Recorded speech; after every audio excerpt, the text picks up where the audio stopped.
Sa mapagpalang araw sa inyong lahat, lalong-lalo na sa ating napakabutihing guro na si Dr. Dennis Bilucura.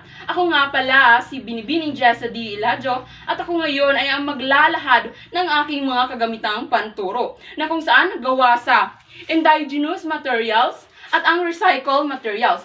Uunahin ko ngayon ay ang indigenous materials. Ang aking topiko ay patungkol sa stages of relationship na kung saan mula sa dating hanggang married. At ang sumisimbolo nito ay ang bulaklak kung saan ito ang aking napili. Ito ay maaaring gamitin o magiging akma sa paglalahat.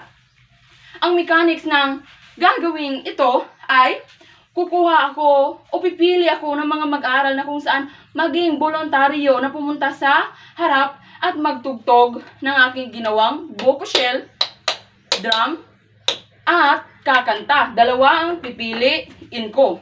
At para naman sa mga natitirang mga kaklase nila ay may maliit na bouquet na kanilang ipasa-pasa. Ito ang kanilang ipasa-pasa na bouquet. Na kung saan ang mga tutugtog sa harapan ay sila ang magdesisyon kung kailan sila hihinto. At kung sino ang huling nakahawak ng maliit na bouquet na to ay siyang kukuha sa mga bouquet natin na natitira na kung saan mga malalaki. Ang kanilang mapipilian na kung saan pwede nilang makuha ay ang bouquet na mayroong katanungan. Ngunit hindi sila maaaring sumagot, lalo na kung hindi nila alam kung ngayon, bari nila itong ipasa sa kung saan. Meron ding bouquet na kung saan may katanungan at yun ay kanilang sasagutan. Mayroon ding bouquet na kung saan walang nakasulat na katanungan kung kaya't ligtas ka. At mayroon namang katanungan pero hindi mo kailangang sagutan. Yun lamang ang mechanics. At ang makakasagot at ang mga nagboboluntaryo ay makakatanggap ng gantimpala.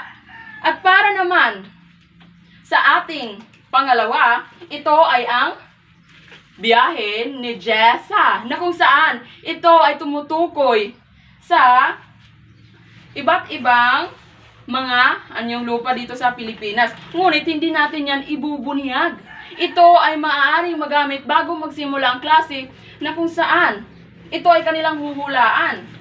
Kung ano nga ba ang mga nakalagay dito sa harapan. Ang aking recycled materials nga pala ay gawa sa karton na kung saan dinikitan ko ng napaglumaang mga kartolina ko.